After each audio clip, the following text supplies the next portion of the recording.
പാലുൽപാദനം കൂട്ടാന്ന് പറഞ്ഞാൽ എനിക്ക് ഇവിടെ എത്ര പാടമുള്ളതിന്റെ പേരിൽ 8 മാസം എനിക്ക് നന്നായിട്ട് പാല് കൂടുതൽ കിട്ടും. പുഷ്ടിമ പൈസയും കുറവാ. എന്തോരം വരുന്ന റേറ്റ്?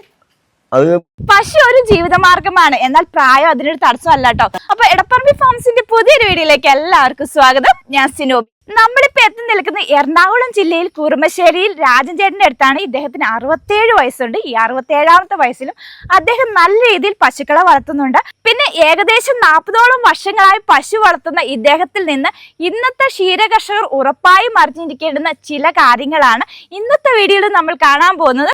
അപ്പൊ ഇന്നത്തെ വീഡിയോ മാക്സിമം എല്ലാവരും ഷെയർ ചെയ്യാൻ ശ്രമിക്കുക. അതുപോലെ ചാനൽ ഫോളോ ചെയ്യണം. അപ്പൊ നേരെ വീഡിയോയിലേക്ക് പോട്ടോ. ചേട്ടാ നമസ്കാരം. ഓക്കെ, നമ്മളിപ്പോ 2.5 വർഷത്തോളമായി കണ്ടിട്ടല്ലേ? അപ്പൊ അന്ന് ഈ പശു ഫാമിൽ നിന്നും ഇന്ന് എന്ത് മാറ്റങ്ങളാണ് ഉണ്ടായത്? അന്നത്തെക്കാളും കുറച്ചും കൂടി മാറ്റങ്ങൾ പശുക്കളെ മാറ്റിയാണ് എടുത്തു. കൂടുതലും നമ്മൾ തമിഴ്നാട് പശുവിനെല്ലാം നല്ല നമ്മുടെ നാടൻ പശുക്കളാണ്. നാട്ടിലുള്ള പശുക്കളാകുമ്പോൾ നമുക്ക് ചൂട് പ്രതിരോധ ശേഷി കൂടുതലുണ്ട്. പിന്നെ കുളമ്പേട് വന്നു കഴിഞ്ഞ വർഷം. ഞാൻ എല്ലാ വർഷവും കുളമ്പേടിന് പ്രതിരോധ കുത്തിവയ്പ് എടുക്കണതാണ്. അതെല്ലാവരും എടുക്കേണ്ടതാണ്. എല്ലാവരും എടുക്കാത്തതിൻ്റെ പേരിലാണ് മറ്റുള്ളവർക്കും വന്നത്. അപ്പോൾ ആ പ്രതിരോധ കുത്തിവയ്പ് എടുക്കാഞ്ഞതിൻ്റെ പേരിൽ ഇവിടെ പോത്തുകൾക്കൊക്കെ വന്നപ്പോൾ എൻ്റെ ഫാമിലുള്ള പശുക്കൾക്കും വന്നു. എന്നാൽ പ്രതിരോധ കുത്തിവയ്പ് എടുത്ത 10 പശുവിന് വന്നില്ല. എടുക്കാത്ത 2 പശുവിന് കൂടുതലായിപ്പോയി. അവർ ഞാൻ അപ്പം തന്നെ വിറ്റ് കളഞ്ഞു. അത് ജില്ലാ ആസ്പത്രിയിൽ നിന്നും എല്ലാവരും എറണാകുളം ജില്ലയുടെ ഏറ്റവും സൂപ്രണ്ട് വരെ ഇവിടെ വന്ന് നോക്കിക്കൊണ്ട് പോകണതാണ് നമ്മുടെ പശുക്കളെ. പിന്നെ ഇപ്പോഴത്തെ പിള്ളേരിലേക്ക് വന്നെങ്കിൽ ശരിക്കും പറഞ്ഞാൽ മിൽമ ഒന്നും കൂടി സഹകരിക്കണം. വിലയിലുള്ള വ്യത്യാസമാണ് ഞാൻ പറഞ്ഞത്. മിൽമ ഒരുപാട് കാര്യങ്ങൾ ചെയ്യണമെങ്കിലും നമുക്ക് പാലിന് വില പോരാ. മിൽമ അന്യ സംസ്ഥാനങ്ങളിൽ നിന്ന് നല്ല പാല് മേടിച്ചുകൊണ്ടിരുന്നത്. ആ പാലിന് ക്വാളിറ്റി എന്താണെന്ന് പോലും അറിയില്ല. അപ്പം നിങ്ങൾ എൻ്റെ ഫാം കണ്ടു. ഞാൻ എത്ര കഷ്ടപ്പെട്ടിട്ടാണ് ഇങ്ങനെ വൃത്തിയായിട്ട്. അതാണ് വേണ്ടത്. വൃത്തിയാണ് ഇതിലേറ്റവും ആരോഗ്യമുള്ള പശുവിന് ആരോഗ്യമുള്ള പാലുണ്ടാവുള്ളൂ. പിന്നെ അത് പോരാ, 70% പാല് ഒറിജിനൽ പാലിൽ വെള്ളമാണ്. 70% വെള്ളം കഴിഞ്ഞിട്ട് ബാക്കി പ്രോട്ടീനും മറ്റുള്ള കാര്യങ്ങളും ഉള്ളൂ എന്നാണ് ഞാൻ പഠിച്ചാണ്. അത്യാവശ്യം വലിയ പശുക്കൾ എവിടെ ഉള്ളതല്ലേ? നമുക്കത് കണ്ടു നോക്കാം. ഇതിപ്പോ അന്നുണ്ടായിരുന്ന പശുക്കളുണ്ടോ? ഇപ്പൊ ആളുണ്ട് ജേഴ്സി. ഇതിപ്പോ 4ാമത്തെ പെറ്റേക്കാണ്. ഇപ്പൊ 13 ലിറ്റർ പാൽ കിട്ടണം. പശുവിനെ കണ്ടാൽ നമുക്ക് വലിയ വിലയൊന്നും തോന്നൂല. ഇപ്പൊ തടി വിലക്ക് കൊടുത്താൽ 25 അല്ലെങ്കിൽ 26 രൂപ കിട്ടുള്ളൂ. പക്ഷെ അതിന് പാലുണ്ട്. ആ പാലിന് ക്വാളിറ്റി ഉണ്ട്. ജേഴ്സി. ഇത് നമ്മുടെ വടക്കേ ഇന്ത്യയിലാണോ അതിന് ഞാൻ മേടിച്ചാണ്. ഇപ്പൊ അടുത്ത ഇഷ്ടപ്പെട്ട് മേടിച്ചാണ്. 8 ലിറ്റർ പാലോളം കിട്ടും. ഒരു കുഴപ്പമില്ല. പക്ഷെ ആള് പ്രസവത്തിന് പ്രശ്നമുണ്ടായി. ഈ ഗർഭപാത്രത്തിൽ ചുറ്റിക്കിടക്കായിരുന്നു ക്ലാവ്. അപ്പോൾ ഡോക്ടർമാർ 2 വന്ന് ഒരു ദിവസം ഫുള്ളായിട്ട് അതിനെടുക്കാനായിട്ട് 8 പ്രാവശ്യം അങ്ങോട്ട് ഇങ്ങോട്ട് മറച്ച് ആ തൊഴിച്ചിലിട്ട് അങ്ങനെയാണ് ക്ലാവിനെ എടുത്തത്. ക്ലാവ് ചത്തു വരുന്നു. 8 ലിറ്റർ പാലിട്ട് പിന്നെ കുത്തി വെച്ചിട്ട് ജന്മം അടിക്കണില്ല. അപ്പോൾ 1 വർഷമായി. ഇതൊക്കെ ഇവിടെ ഉണ്ടായതാ. ഇതിപ്പോ 11-12 ലിറ്റർ പാൽ കിട്ടും. ഇത് 12 ലിറ്റർ പാൽ ലിറ്ററാണ്. ഇതും നമ്മുടെ കുര്യച്ചൻ എന്ന് പറഞ്ഞ എൻ്റെ ഒരു കൂട്ടുകാരനോട് മേടിച്ചാണ്. അതിപ്പോ പെറ്റിട്ടുള്ളൂ. പെറ്റിട്ട് ഇപ്പൊ 7 ദിവസമായിട്ടുള്ളൂ. ക്ലാവ് അവിടെ കിടപ്പുണ്ട്. അതേ പൊക്കത്ത് ഇവളുടെ ഇവിടെ ചെനയാണ്. ഇതും നമ്മുടെ ഒരു സുഹൃത്തിനോട് മേടിച്ചാണ്. ഇവിടെ നാട്ടിൽ നിന്ന് തന്നെ. എത്ര മാസം ചെനയാണ്? അതിപ്പോ 7 കഴിഞ്ഞു 8ാമത്തെ. ആൾക്ക് ഇത്തിരി നീര് വന്നു. അപ്പൊ ആ നീര് വന്നതിന് ഇഞ്ചക്ഷൻ എടുക്കാനാ കമ്പ്യൂട്ടർ വന്നു. അപ്പൊ അന്ന് ഞങ്ങളോട് ഒരുപാട് കാര്യങ്ങൾ പറഞ്ഞു തന്നത്. എന്താ പറയാ, പാലുൽപാദനം കൂട്ടാൻ വേണ്ടി ഒരുപാട് കാര്യങ്ങൾ പറഞ്ഞു തന്നു. ഇന്നും ആ കാര്യങ്ങൾ ഫോളോ ചെയ്യുന്നുണ്ടോ? പറയാം. പാലുൽപാദനം കൂട്ടാന്ന് പറഞ്ഞാൽ എനിക്ക് ഇവിടെ എത്ര പാടമുള്ളതിന്റെ പേരിൽ 8 മാസം എനിക്ക് നന്നായിട്ട് പാല് കൂടുതൽ കിട്ടും. അതും വേനലേക്കാണ്. ഇത് വർഷത്തിൽ ഒരു പ്രാവശ്യം കൃഷി ചെയ്യുന്ന തോട്ടാങ്കര പാടമാണിത്. അപ്പോൾ 5 മാസത്തോളം അല്ലെങ്കിൽ 4 മാസത്തോളം നമുക്ക് വെള്ളം കയറും. അപ്പോൾ ഈ തൊഴിച്ചിൽ ഇവിടം വരെ വെള്ളം കയറിയിരുന്നു. കഴിഞ്ഞ ദിവസം ഇവിടം വരെ ഉണ്ടായിരുന്നു. 2 പ്രാവശ്യം കയറി. അപ്പോൾ ചാലക്കുടി പുഴയിൽ വെള്ളം എപ്പോഴും കയറണമെന്ന് വെച്ചാൽ അപ്പോൾ നമുക്ക് പിറ്റേ ദിവസം ഇവിടെ വരും പെരിയാറിൽ. അപ്പോൾ നമുക്ക് അങ്ങനെ ഒരു ബുദ്ധിമുട്ടുണ്ട്. പക്ഷേ നമ്മൾ പച്ചപ്പുല്ല് ഇങ്ങനെ കൊടുക്കണേൻ്റെ നമുക്കൊരു വിജയിച്ച് പോകണം. അതുകൊണ്ടാണ് കാൽസ്യറ്റ് മാത്രം കൊടുത്ത് വിജയിക്കുക. വക്കോലും കൊടുത്താൽ നമ്മൾ വിജയിച്ച് പോകില്ല. പിന്നെ ഞാൻ പറയാനുള്ളത്, പിള്ളേർ ചെയ്യണമെങ്കിൽ പാലിന് നല്ല വില കൊടുക്കാൻ മിൽമ വിചാരിച്ചാലേ പറ്റുള്ളൂ. നമ്മൾ മിൽമേലെ പാൽ കൊടുക്കണേ. ഞാനിപ്പോൾ ലക്ഷക്കണക്കിന് ലിറ്റർ പാൽ, അതായത് 70 ലിറ്റർ പാൽ ഒരു ദിവസം അളക്കുന്ന 80 ലിറ്റർ പാലുള്ള അളക്കുന്ന കണക്കൂട്ടിയാൽ നിങ്ങൾക്ക് തന്നെ മനസ്സിലാക്കാൻ കണക്കൂട്ടിയാൽ മതി. എത്ര ലിറ്റർ പാൽ ഒരു വർഷം ഞാൻ എൻ്റെ ഭാര്യയുടെ പേരിലാണ്, ഷൈലയുടെ പേരിലാണ് അളക്കണത്. എനിക്ക് 40,000 സബ്സിഡി കിട്ടേണ്ട പഞ്ചായത്തിൻ്റെയും ത്രിതല പഞ്ചായത്തിൻ്റെ എല്ലാ വർഷവും ഇപ്പോൾ 10 വർഷമായിട്ട് കിട്ടിക്കൊണ്ടിരിക്കുകയാണ്. ഈ ബ്ലോക്കിലാണ്. പക്ഷെ അതൊന്നും പോരാ നമുക്ക് കിട്ടണമെങ്കിൽ പിള്ളേരിലേക്ക് വന്നെങ്കിൽ അവര് ഇത്ര അധ്വാനിക്കാൻ അവർ ഉണ്ടാവൂല. ഞാൻ 3:30 മണിക്ക് എണീക്കുന്ന ആളാ. എന്റെ ഫോണിൽ അലാറം 3:30 മണിയാണ്. ചേട്ടൻ ഇപ്പൊ 67 വയസ്സുണ്ട്. 67 വയസ്സിൽ ഏറ്റവും നല്ല രീതിയിൽ പശു ഫാമിംഗ് നല്ല ആക്റ്റീവായിട്ട് പ്രവർത്തിക്കുന്നുണ്ട് അല്ലെ? എന്റെ വീട്ടിൽ ആദ്യമേ ഞങ്ങളെ പഠിപ്പിച്ചതൊക്കെ പശുവിന്റെ അച്ഛനമ്മയൊക്കെ. അപ്പോ എന്റെ അമ്മയുടെ വീട്ടിലുണ്ടായി കുറെ പശുക്കള്. നെടുമ്പാശ്ശേരി പോസ്റ്റ് ഓഫീസിന്. അവനിപ്പോ പാലക്കാട് ഫാമർന്ന് ജയൻ എല്ലാവരും അറിയുന്ന ആളാണ്. അപ്പൊ അത് ഞാൻ കണ്ടുപിടിച്ചിരുന്നു. അപ്പൊ എനിക്ക് തോന്നി ചെത്താറെന്ന് എനിക്ക് തോന്നുന്നു. 31 വർഷം ചെത്തുകാരനായിരുന്നു. 4100 രൂപ പെൻഷൻ വാങ്ങിക്കാണ്ട്. അത് കഴിഞ്ഞപ്പോ എനിക്ക് തോന്നി വെറുതെ ഇരിക്കാൻ പറ്റില്ല. വെറുതെ ഇരിക്കാനല്ല വേണ്ട മനുഷ്യൻ. ഞാൻ റിട്ടയർ ആയെന്ന് പറഞ്ഞ് വെറുതെ ഇരിക്കാനല്ല. അപ്പൊ നമുക്ക് കൃഷിയുണ്ട്. ഇപ്പൊ ആ പൊക്കത്ത് വെച്ചാണ് വാഴ. അത് മോനെ കൊണ്ട് വെപ്പിച്ചാണ്. വേറെ സാറിന്റെ എന്നെ പഠിപ്പിച്ച സാറിന്റെ സ്ഥലമാണ്. അല്ലെങ്കിൽ ഇവിടെ നിറച്ച് പച്ചക്കറി അറിഞ്ഞ് വെള്ളം കയറിപ്പോ പോയതാ. കോഴി വീട്ടിലുണ്ട് ഇതുപോലെ കോഴി. അപ്പൊ ഞങ്ങക്ക് എന്താ വെച്ചാൽ നല്ല പാല് എന്റെ സുഹൃത്തുക്കൾക്ക് കൊടുക്കാം. എന്റെ വീട്ടിലെ എന്റെ കൊച്ചുമക്കൾക്കും വീട്ടിൽ ഞങ്ങൾക്ക് ഉപയോഗിക്കാം. നാട്ടുകാർക്കും കൊടുക്കാം. നല്ല മുട്ട ഞങ്ങൾക്ക് ഉപയോഗിക്കാം. നല്ല പഴം ഞാലിപ്പൂവിന വെച്ചാണ് 110 ഞാലിപ്പൂവിന വെച്ചാണ്. അപ്പോൾ നല്ല മുട്ട നമുക്ക് ഉപയോഗിക്കാം. നല്ല പാൽ ഉപയോഗിക്കാം. നല്ല പച്ചക്കറി ഉപയോഗിക്കാം. ഈ ചാണാനും കൊണ്ട് വേറൊരു രാസവളം ഉപയോഗിക്കേണ്ട. നല്ല തൂക്കം ഉണ്ടാവും. പിന്നെ ഞാൻ ചാണാനും ഉണക്കി വിൽക്കുന്നുണ്ട് വർഷത്തിൽ. ഇപ്പൊ പറ്റൂല്ലോ. അപ്പോൾ ഏതാണ്ട് ഒരു 25,000 രൂപയോളം ചാണകത്തിന് എനിക്ക് ഉണക്കി കൊടുത്ത് കിട്ടി. അതൊക്കെ ആളെ തിരിച്ചാണ് ചെയ്യുന്നെങ്കിലും നഷ്ടമില്ല. ജീവിച്ചു പോവാം.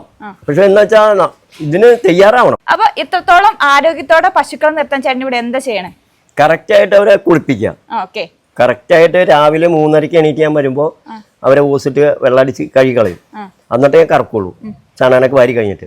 അത് കഴിഞ്ഞിട്ട് ഞാൻ 8 മണിക്ക് പാലൊക്കെ അളന്ന് 7:30 പാലളന്ന് വരും ഡയറിന്ന്. വീട്ടിൽ പോയി പല്ല് വെച്ച് ചായയൊക്കെ കുടിച്ചിട്ട് വന്നിട്ട് വീണ്ടും അവരെ ബ്രഷ് ഇട്ട് കുളിപ്പിക്കാണ്. ആ ബ്രഷ് ഇവിടെ ഇരിപ്പുണ്ട്. അതല്ലെങ്കിൽ മെഷീൻ വെച്ച് കുളിപ്പിക്കാണ്. കണ്ടോ ഗണ്ണ് വെച്ച്. അപ്പൊ എന്താന്ന് വെച്ചാൽ ഇവരുടെ മേത്ത് ഒരു പ്രാണിയോ അഴുക്കോ ഒന്നും ഉണ്ടാവില്ല. ഒരു ചെള്ളു പോലും ഉണ്ടാവില്ല. അതുപോലെ എല്ലാവരും ചെയ്യുകയാണെങ്കിൽ നല്ല രീതിയിൽ നല്ല പാല്. ഇപ്പൊ മിൽമ പറയുന്നത് പാല് ഗുണപരം ഉണ്ടാവണം എന്ന് പറയും.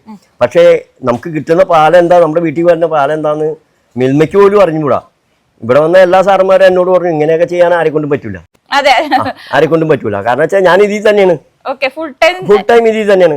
5 മണിക്കൂർ എനിക്ക് ഉറങ്ങാൻ കിട്ടുള്ളൂ. അതുകൊണ്ട് എനിക്ക് പ്രഷർ കൂടിക്കൊണ്ടിരിക്കുകയാണ്. 190 എന്റെ പ്രഷർ. ഇപ്പൊ ഒരു ഗുളിക ഇപ്പൊ കഴിച്ചുകൊണ്ട് ഒന്നിന് വൈകിട്ടേലും മോർണം കൂടി കഴിക്കണം. അപ്പൊ ഞാൻ പറഞ്ഞ ഷുഗർ ഒന്നുമില്ല. അപ്പൊ ഷുഗർ ഇല്ലാത്തത് ഇതുകൊണ്ട് അല്ലെങ്കിൽ ഡോക്ടർ പക്കായുടെ മോൻ പറഞ്ഞു എന്നോട് ഷുഗർ ചേട്ടന് വരാൻ സാധ്യതയുണ്ട്. വ്യായാമം. ഇപ്പൊ എന്റെ ഭാര്യ അവിടെ വീണ് കാലൊടിഞ്ഞ് പ്ലാസ്റ്റിക് 3 മാസം ഇരുന്നതാ. അപ്പൊ ആള് ഇപ്പൊ പതുക്കെ എണീറ്റ് വന്നു തുടങ്ങിയപ്പോ ആൾക്ക് നടക്കാനൊരു ഇതായി. അപ്പോഴേക്കും ഒരു 3 മാസം ഇരുന്നപ്പോഴേക്കും 10 കിലോ കൂടിയ ആള്. ഞാൻ ഇനി ഒരു മാസം ഇരുന്നാൽ 20 കിലോ കൂടാൻ. കാരണം ഞാൻ ഇങ്ങനെ ഇരുന്ന ആളല്ല ചത്താൻ പോകുമ്പോ. അത് 3 മണിക്കൂറേ ജോലിയുള്ളൂ. 3 അല്ല 4 മണിക്കൂർ. രാവിലെ 1 മണിക്കൂർ 8 എങ്ങല്ലോ. രാവിലെ 1 മണിക്കൂർ, വൈകിട്ട് 1 മണിക്കൂർ, ഉച്ചയ്ക്ക് 2 മണിക്കൂർ. കൊലലി ചത്തണമല്ലോ, ഓല മാറണം, കൊലലി ചത്തണം. അപ്പൊ അതൊക്കെയാണ് നമ്മുടെ ജീവിത രീതി. ഇതുപോലെ കണ്ടുപിടിക്കാൻ വേണ്ടിയാണ് ഏറ്റവും കൂടുതൽ പാല് ഞാൻ വീടുകളിൽ വെക്കുന്നത്. ഇപ്പൊ നിങ്ങൾ അന്വേഷിക്കണ്ട, നിങ്ങൾക്ക് ആ കുപ്പികൾ കണ്ടാലോ. 60 രൂപയുടെ എക്സോ മാസം ഒരെണ്ണം എനിക്ക് വേണം. റൗണ്ട് എക്സോ 60 രൂപയുടെ കുപ്പി ഇടാൻ. അപ്പൊ ഒന്ന് ആലോചിക്കുക എത്ര രൂപ അതിന് വേണ്ടി കൊടുക്കണ്ട, വൃത്തിയാക്കാൻ വേണ്ടി. പിന്നെ അതിൽ എന്തെങ്കിലും ഇതുവരെ പാട്ട് വന്നിട്ടില്ല. പിന്നെ പാടമാണ്, പാടത്തിൻ്റെതായ ചില ബുദ്ധിമുട്ടുകളുണ്ട്. എന്റെ വീട് പൊക്കത്താണ്. ഇപ്പൊ 11 ഇവിടെ ഇപ്പൊ പറഞ്ഞ പാടത്തുണ്ട്. 12 പശുക്കളുണ്ട്. 5 പശുവിനാണ് എനിക്ക് ഗവൺമെന്റ് സഹായിച്ചത്. അതായത് ബ്ലോക്ക് 1.5 ലക്ഷം രൂപ വന്ന് 5 പശുവിന് 1.5 ലക്ഷം രൂപ വന്നു. 30,000 വെച്ച് ഞാൻ തമിഴ്നാട്ടിൽ പോയി. ഞാനും സജീവ് സാറും കൂടി, ബ്ലോക്കിലെ ആദ്യത്തെ ഓഫീസർ സജീവ് സാറും കൂടി പോയി. അയാള് ചേർത്തലക്കാരനാണ്. അയാളിപ്പോ എറണാകുളത്തിൽ മാറിപ്പോയി വാങ്ങിച്ചുകൊണ്ടത്. അപ്പൊ അവര് തന്നെ വന്ന് കണ്ടപ്പോൾ പറഞ്ഞു 5 പശുവിനെ കുറച്ചെടുത്ത് ഒരു പശു പോലും ഇല്ലാത്ത വീടുകളാണ് കണ്ടേക്കണേ. ഗവൺമെന്റ് കാശ് മുടക്കണ്ട, ഒരുപാട് മുടക്കണ്ട, ഞാൻ ഇല്ലെന്ന് പറയാനുള്ള. പക്ഷെ ഒരു പശു പോലും ഉണ്ടാവില്ല ചിലപ്പോ. ആ ലോൺ മേടിച്ചെടുക്കാൻ ആളുകൾ. ഇതല്ല 5 പശുവിനെ കുറച്ചാൽ 1 ലിറ്റർ പാല് ഡയറിയിൽ ഇറക്കൂല. ഒക്കെ ഇവിടെ വീടുകളിലാ. അപ്പൊ ഞാൻ ഇത്ര പശുവിനെ കൂട്ടിയത് വേറെ ഒന്നും കൊണ്ടല്ല, ഗവൺമെന്റ് നമ്മളെ സഹായിച്ചു. അപ്പൊ ഗവൺമെന്റിലേക്ക് നമ്മൾ എന്തെങ്കിലും ചെയ്യണമെങ്കിൽ പാല് മിൽമേല അളക്കണം. ഇപ്പൊ 2 നേരം കൂടി ഏതാണ്ട് 70 ലിറ്റർ പാൽ അളക്കണം. പുറത്ത് 40 ലിറ്റർ പാലോളം വിൽക്കുന്നുണ്ട്. അതുകൊണ്ടാണ് നമ്മൾ മേടി പോണേ കേട്ടോ. അന്നത്തെ കാലം പശുക്കളെ കൂട്ടിയിട്ടുണ്ട്. ഇപ്പൊ അന്ന് നമ്മൾ ഒരു 3 കൂടി കൂടിയുണ്ട്. 15 ഉണ്ടായിരുന്നു. എന്നെ കൂടി പറ്റണല്ല. തീറ്റ ആളാണ് കൊടുക്കണേ, ഭാര്യയാണ്. ഞാൻ കൊടുക്കണത് കേസിന്റെ സുപ്രീമാണ്. അന്ന് ഇത് തന്നെ, ഇതാണ് സുപ്രീമാണ് കൊടുക്കണേ. പിന്നെ ഇത് ഗോതമ്പ് തവിട് ഗോതമ്പ് പൊടി. ആവണിയുടെ. പിന്നെ കൊടുക്കുന്നത് പുഷ്ടിമ എന്ന് പറയും, ഈ ചെനയുള്ള പശുക്കൾക്ക്. ഇത് പോള. ഇത് പോള. മറ്റേ സാധനം നിർത്തി പോള എടുത്താണ്. ഗോതമ്പിന്റെ തൊലിയാണ് അത്, പോളാന്ന് പറയുന്നതേ ഉള്ളൂ. പിന്നെ ചെനയുള്ള പശുക്കൾക്ക് ഞാൻ ഈ ഇതാ കൊടുക്കണം, പുഷ്ടിമ. ഇപ്പൊ കേസ് പുതിയതായിട്ട് ഇറക്കിയേക്കണതാ. പുതിയതെന്ന് പറഞ്ഞാൽ കുറച്ചാളായി, ഞാൻ എടുത്തു തുടങ്ങിയിട്ട് തന്നെ 3-4 മാസമായി. അത് നല്ല ആരോഗ്യം ഉണ്ടാവും പശുവിന്. അന്ന് പറയുമ്പോ പശുക്കളുടെ എന്താ പറയാ ആരോഗ്യം സംരക്ഷിക്കാൻ വേണ്ടിയൊക്കെ എല്ലാവർക്കും ഒരുപോലെയായിരുന്നു. അപ്പൊ നമുക്കത് കുഴപ്പമെന്ന് വെച്ചാൽ ഇത് കൊടുത്ത് ഇപ്പൊ ചെനയുള്ള പശുവിന് ഇത് കൊടുത്തു കഴിഞ്ഞാൽ അങ്ങോട്ട് വല്ലാണ്ട് അങ്ങോട്ട് വീർത്തു വരും. അപ്പൊ നീരടിക്കും. അത് നമുക്ക് മനസ്സിലായി. അപ്പൊ അതിനത് നിർത്തി, തവിട് മാത്രം ഒഴിവാക്കി. അപ്പോഴും പശുക്കൾക്ക് ആരോഗ്യം കിട്ടാനുള്ള. അങ്ങനെയാണ് റേഡിയോയില് വാർത്തയായിട്ട് ഇങ്ങനെ പുഷ്ടിമ ഇറക്കിന്റെ കേസ് എന്ന് പറഞ്ഞിട്ട് അത് മേടിക്കാണ്ട്. അത് വിലയും കുറവാ. പുഷ്ടിമ വിലയും കുറവാ. പുഷ്ടിമ പൈസയും കുറവാ. അത് ബുക്ക് എടുത്ത് നോക്കിയാൽ അറിയാവൂ. ഡേവിസണ് കൊണ്ട് തന്നെ. അപ്പൊ ബുക്കില് എഴുതി വെക്കുള്ളൂ. പാലുൽപാദനം അനുസരിച്ചാണ് പശുക്കൾക്ക് ഇപ്പൊ തീറ്റ കൊടുക്കണേ. പാല് കൂടുതലുള്ളതിന് കൂടുതൽ കൊടുക്കണം നമ്മള്, അല്ലെങ്കിൽ കിട്ടൂലല്ലോ. ഇവർക്ക് കുറച്ച് കൊടുത്താൽ മതി. ഇവർക്കും പാലുണ്ട്. അതിന് 14 ലിറ്റർ പാലിട്ടിയാണ് കിട്ടിക്കൊണ്ടിരുന്നതാണ്. ഇപ്പൊ 6 മാസമായി. അപ്പൊ കുറഞ്ഞു. ഇവൾക്ക് 10 കിട്ടിയാണ്. ഇതൊക്കെ ചെറിയ പശുക്കളാ, ജേഴ്സി. ഇതൊക്കെ നമുക്ക് തടിവിലേക്ക് പോകുമ്പോ വില കിട്ടില്ല. പക്ഷെ ഇങ്ങനെ ഇതൊക്കെ HF പെട്ടതാ. നിർത്തിയെന്നറിയുമ്പോ ജേഴ്സിയുടെ പാല് കറന്നാൽ നല്ല പാലാ. അപ്പൊ അതിന്റെ കൂടെ ഇതും കൂടി ഒഴിച്ചു കഴിഞ്ഞാൽ മിക്സ് ചെയ്ത് നല്ല പാല് ആളുകൾക്ക് പോകില്ല. ഒരു വ്യത്യാസം വരില്ല. ഇത് തന്നെ കൊടുത്തു കഴിഞ്ഞാൽ ചിലപ്പോ ആളുകൾക്ക് ഇഷ്ടപ്പെടൂല. കാരണം വെള്ളം ഒഴിച്ചെന്നുള്ള പേര് വരും. എന്തിനാ മിക്സ് ചെയ്തിട്ട് കൊടുക്കും. അതിനാണ് ഇങ്ങനെ ജേഴ്സിനെ ഞാൻ മേടിക്കണേ. ചുവന്ന ജേഴ്സി എവിടെ കണ്ടാലും ഞാൻ മേടിക്കും. ചേട്ടനോട് പശുക്കളെ പുറത്തുനിന്ന് വാങ്ങുമ്പോൾ എന്തൊക്കെ കാര്യങ്ങൾ ശ്രദ്ധിക്കുന്നു? പ്രത്യേകിച്ച് HFന്റെ കാര്യത്തിലൊന്ന് പറയാം. HFന്റെ കാര്യത്തില് ഇതൊക്കെ ഒറിജിനൽ HF അല്ല. ആ കിടക്കുന്ന ആള് ഒറിജിനൽ HF. അപ്പോ ശരിക്കും പറഞ്ഞാല് HF നല്ല പാല് കൂടുതലുണ്ടാവും, കൂടുതൽ പാലുണ്ടാവും. അതുകൊണ്ട് കാമ്പൊക്കെ ഒരുപോലെ ഇരിക്കണം. എന്താ വെച്ചാൽ അല്ലെങ്കിൽ ചിലപ്പോൾ കാമ്പിന് വല്ല അണുക്കൾ കയറിയിട്ടുണ്ടെങ്കിൽ നമുക്ക് പണി കിട്ടും. അപ്പോൾ അങ്ങനെയുള്ള പശുക്കളെ നമ്മൾ എടുക്കുമ്പോൾ 4 കാമ്പ് ഒരുപോലെ ഇരിക്കുക. പിന്മടി അത് പറഞ്ഞാൽ മനസ്സിലാവുമെന്ന് എനിക്കറിയില്ല. ബാക്കിൽ നല്ല തുറച്ചിക്കുക. അതെ. അങ്ങനെയുള്ള പശുക്കൾ അതിപ്പോ ഏത് പശു ആയാലും ശരിയാ, പാല് കൂടുതലുണ്ടാവും. പിന്നെ നോക്കേണ്ടത് വാല് നല്ല ഇറക്കം ഉണ്ടാവും. കൊമ്പിന് വണ്ണം കൂടാതിരിക്കുകയാണെങ്കിൽ ഏറ്റവും നല്ല. HFന്റെ പശുക്കൾക്ക് കൊമ്പിന് വണ്ണം കൂടുതലാണ്. ഇവിടുത്തെ പശുക്കൾക്ക് മിക്കതും കൊമ്പിന് വണ്ണം കുറവാണ്, ചെറിയ കൊമ്പ്. അതെ തന്നെ, അതാണ് നമ്മൾ നോക്കാം. ആ സമയം ജേഴ്സിക്ക് കൊമ്പ് എന്തോരം കൂടിക്കോട്ടെ കുഴപ്പമില്ല. ആദ്യത്തെ പേരാണത്. കണ്ടു കഴിഞ്ഞാൽ 5 പേര് വെച്ചായിരുന്നു. 61 രൂപയ്ക്ക് മേടിച്ചതാ. ഈ പോയി കടിച്ചിരുന്നു. അവനിപ്പോ നേരത്തെ വന്നതാണ് തന്ന ആള്. അത് തന്നെ ശ്രദ്ധിക്കണം. നമ്മള് കാമ്പാണ് നോക്കണേ. കാമ്പ് കിണണ്ട. അങ്ങനെ 4 കാമ്പ് ഒരുപോലെ ഇരിക്കുക. വാല് അധികം വണ്ണമില്ലാത്ത പാലായിരിക്കും. വണ്ണം കൂടിയ പാലിന് പാല് കുറയും. അതുപോലെ തൊലിക്കട്ടി. പശുവിനെ ഏത് പശു എടുത്താലും HF എടുത്താലും ജേഴ്സി എടുത്താലും തൊലിക്കട്ടി ഉണ്ടാവരുത്. നമുക്ക് തൊലി സോഫ്റ്റ് ആയിരിക്കും. തൊലി ഇങ്ങനെ പിടിച്ചുകൊണ്ട് പോരും. അതാണ് കാരണന്മാർ പഠിക്കും. പിന്നെ പ്രായം നോക്കണേ ഇപ്പൊ കൊമ്പുമ്പോ ഇങ്ങനെ അടയാളമുണ്ട്, വര. അത് എല്ലാവർക്കും ഇപ്പൊ മറ്റുള്ളവർ എന്ത് ചെയ്യുന്നു, കച്ചവടക്കാര് അത് ചീക്കളയും. നമ്മുടെ ഇരുമ്പ് വരയ്ക്കുന്ന പേപ്പർ വെച്ച്, അതിന് ആ പേപ്പറിന്റെ പേര് മറന്നുപോയി.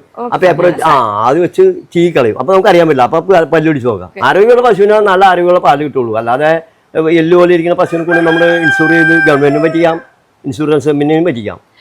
ചില പശുക്കൾ നമ്മൾ ഒറ്റ നടന്ന് നോക്കിയാൽ നല്ല ആരോഗ്യം ഉണ്ടെന്ന് തോന്നുന്നു, പക്ഷേ പാലുണ്ടാവില്ല. അത് തൊലിക്കട്ടി കൂടുതലായിരിക്കുള്ളൂ. അതിന് നല്ല ആരോഗ്യം ഉണ്ടാവും.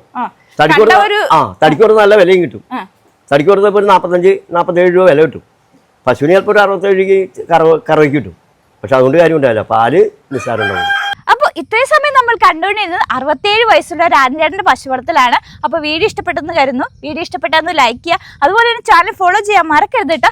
അപ്പോൾ അടുത്തൊരു നല്ലൊരു വീഡിയോ ഞങ്ങൾ വരുന്നതാണ്. അതുവരെ നമസ്കാരം.